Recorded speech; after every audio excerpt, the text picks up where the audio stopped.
Good morning, students. In last online session, we have completed exercise 1.3.1. First three problems we have completed, and after that I have told you to try 4th, 5th and 6th. So I hope you have done 4th, 5th and 6th, but I think some of you may face difficulty in the 6th problem. So it's my duty to make your difficulty easy. So let us see 1.3.1 6th problem, that is 329 upon 400. So you will ask, sir, it is such a big problem, how can we divide 329 by 400? 329 by 400. This division is pretty difficult. To solve such type of problems, we have to use some tricks. Which trick it is? So divide this denominator in two parts.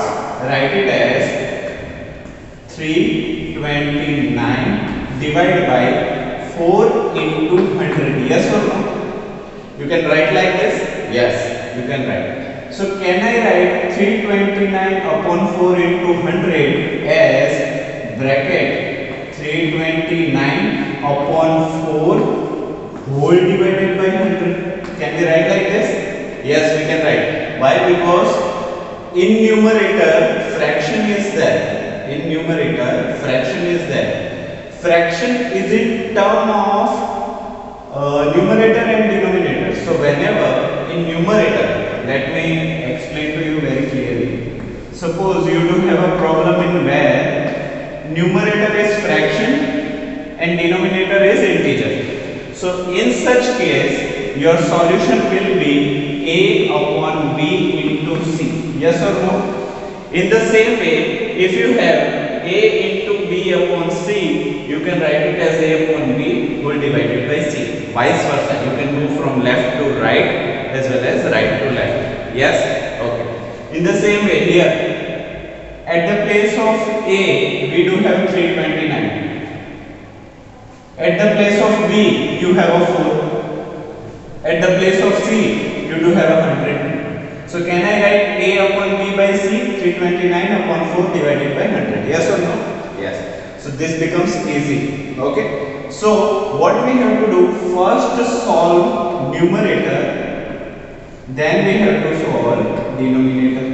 So let us solve numerator first. That is 329 upon 4. So you know that division very easily. 329 you have to write inside a box and 4 you have to write outside a box. You know the table of 4. 4 ones are 4, 4 twos are 8, 4 eights are 32. 4 eights are 32. Okay.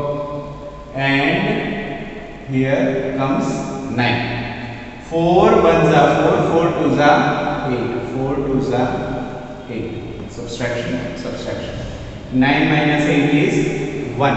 Now again, 1 is smaller than 4. So we have learnt that whenever this dividend is smaller than a divisor, in such problem we have to put point on a quotient. Point on a quotient. After putting point on a quotient, you can put 0 on a dividend. So 4 ones are 4, 4 twos are 8, 4 twos are 8. Subtraction. 10 minus 8 is 2. Again, 2 is smaller than 4. Once we have provided point, we do not have to provide point again. So once point is done, you can put 0 again. 4 fives are 20. 4 fives are 20. Again subtraction. 20 minus 20 is 0, 0. So this division process is terminating. Why? Because you are getting the remainder as a 0. So 329 upon 4 is equal to what? 82.25. Yes? Okay. So this is being carried out by us. Okay, this is easy. Now what we have to do, we have to divide by 100. So this is 329 upon 4 upon 100. Can we write like this? 82.25 divided by 100.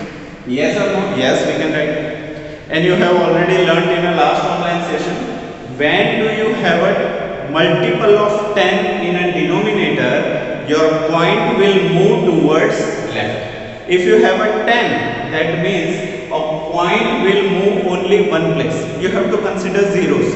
As many zeros are there, as much step a point will follow towards left. Suppose if we have a 10 here, that means one point will move towards left only one step. Here two zeros are there, that means this point will jump over 2 digits, 1 digit and 2 digit.